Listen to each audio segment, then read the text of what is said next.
हमारे साथ आफ्ताब हैं, बहुत बहुत स्वागत है सिंगर्स में। Hi, thank you very much, thank you. बहुत ही प्यारा गाना तावीज़। तावीज़ आपके लिए क्या है? तावीज़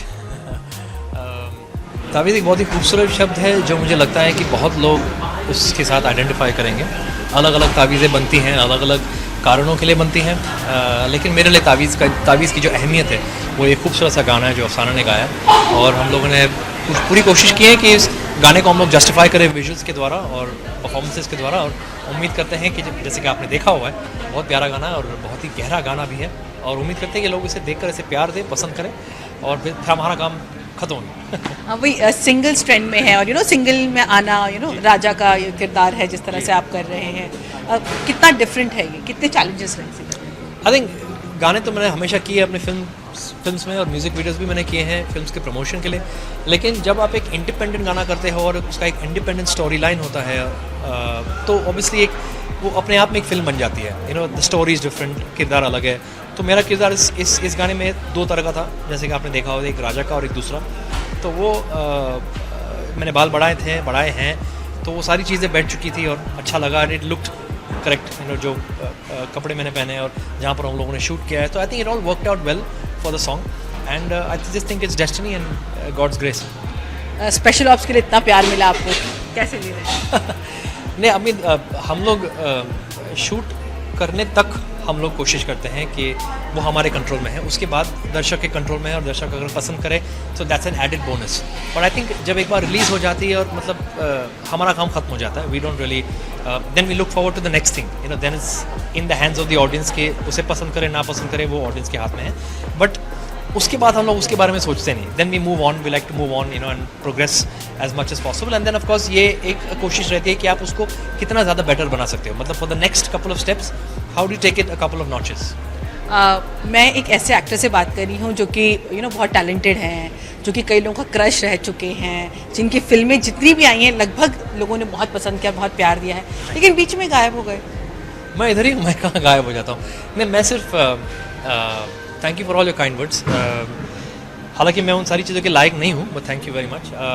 मैं सिर्फ इस चीज़ को मानता हूँ कि जो मैं जिस किसी चीज़ में भी अपना हाथ डालूँ या अपना काम करूँ, आई थिंक इट्स इम्पॉर्टेंट कि मैं अपने आप को प्रोग्रेशन दूँ as an actor, as a person, और मैं अपने प्रेजेंस जस्टिफाई कर सकूँ। तो कुछ ऐसा दौर कभी कभी आता है एक एक्टर की ज़िंदगी में जहाँ उसे लगता है कि I'm not able to justify my presence, I'm not able to push the envelope as an actor, and that is very important for me personally. See, it's very important for an actor to grow. It's very I'm that kind of an actor. I like to grow, I like to do things जहाँ justify होता है, और मैं अपने दर्शकों, अपने fans को मैं खुश रख सकूँ। So I think that is what I focus on. जो absence होता है that happens sometimes by default, that is not in an actor's hands. But लेकिन मैं चाहता नहीं हूँ कि मैं इतना सारा टाइम के लिए मैं I do things faster, but that is not in my hands, that's in God's hands, and hopefully मैं आपकी बात को बहुत सीरियसली लूँगा, and I hope I can do more work sooner. मतलब आप ओपन हैं काम करने के लिए? एंड नहीं ओपन रहूँगा। I love work, like without work I that's my oxygen. I love work, I want to work for as long as I am alive, and but I just like to do good work, that's the only thing.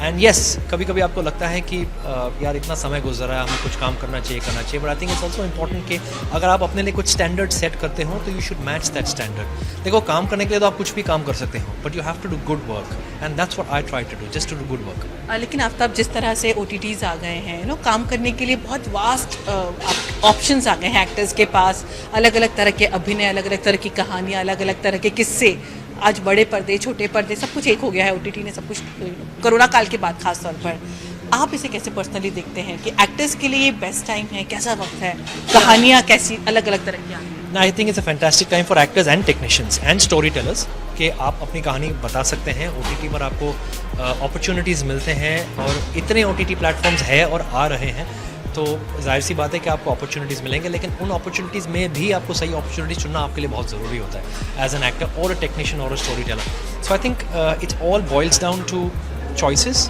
And not options. Options आपको हमेशा ज़िंदगी में मिलेंगे, but your choices is what makes you successful. अच्छा, आगे future में हम क्या देखेंगे आफ्टर तावीज़? कुछ चीज़ें हैं, लाइंड अप है, बट अंडर डेवलपमेंट है, तो उसी को लेकर काम चल रहा है। इसलिए मैं अनफॉर्चुनेटली उसके बारे में जिक्र नहीं कर सकता, लेकिन मैं ये आपको मैं गारंटी देता हूँ मुझे नहीं, आपके फैंस। नहीं, क्योंकि आपने इतने अच्छे शब्द कहे, तो मैं आपको भी और अपने दर्शकों को भी कहना चाहूँगा कि मैं यही कोशिश करूँगा कि जो मैं लाने जा रहा हूँ तो it justifies and it entertains them and they carry on giving me the love and blessing that they have all this years. अच्छा, लेकिन बॉलीवुड में जिस तरह का माहौल बना हुआ है ना, एक सोशल मीडिया पे लोग रहते हैं, बातें करते हैं, ट्रेंड फॉलो होते हैं, और बॉयकॉट बॉलीवुड ट्रेंड इन दिनों बहुत ज़्यादा लोग, इस पर आपका क्या कहना है? देखिए, मैं थोड़ा सा ओल्ड स्कूल हूँ।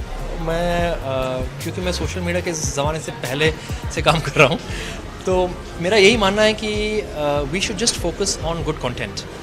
हमें एज एन एक्टर हमारी ये जिम्मेदारी होती है कि हम अपने दर्शकों की बात सुने, क्योंकि अगर दर्शक हैं तो हम हैं, दर्शक नहीं हैं तो हम लोग नहीं हैं, और हम आज जो भी है दर्शक के वजह से ही हैं। तो it's important to listen to the tell tale signs and always be humble about your work, क्योंकि ह्यूमिलिटी आपको बहुत आगे तक लेके जाएगी।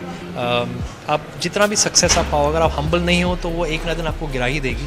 सो it's important to be humble, focus on your work and I think just try and do good, एंड बाकी तो आप अपने दर्शक के हाथ में छोड़ दो। दर्शक इतनी इंटेलिजेंट हो गई है कि आप कुछ भी कहे, you know, if it doesn't resonate with them, अगर उनको एग्री नहीं करती है तो वो आपको एक्सेप्ट नहीं करेंगे।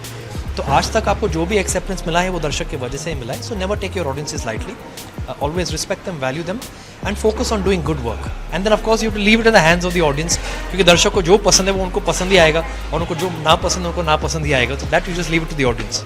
बिल्कुल। आप मुझे बताइए कि सोशल मीडिया पे आप कितना रहते हैं? डेफिनेटली ओल्ड स्कूल डेफिनेटली है, लेकिन नहीं, मैं इतना भी ओल्ड स्कूल, मतलब उस तरह का ओल्ड स्कूल है, लेकिन आई जस्ट फील कि सोशल मीडिया एक ऐसा टूल है जो अगर आप उसको सही इस्तेमाल कर सके, it can be really powerful, but unfortunately social media आमतौर पर उसे बहुत मिसयूज़ किया जाता है, and a lot of wrong information is spread. So I think one should use it for its good aspects and good points. मैं उतना ज़्यादा एक्टिव नहीं होता हूँ इस वजह से, क्योंकि सोशल मीडिया काफ़ी आपको कंज्यूम कर देती हैं, you know, and it's important कि आप रियलिटी से दूर ना रहे, because sometimes social media also can be an illusion. It's important to stay in touch with your reality and focus on what you have to do. Social media है, अच्छा है, आप उसको रखो and use it for the right purposes. चलिए ठीक है, हमसे बात करने के लिए बहुत बहुत शुक्रिया। उम्मीद करते हैं कि आपके फैंस आपका इंटरव्यू देखें और आपकी फिल्में जल्दी आएँ। Thank you. हम साथ में शुक्रिया।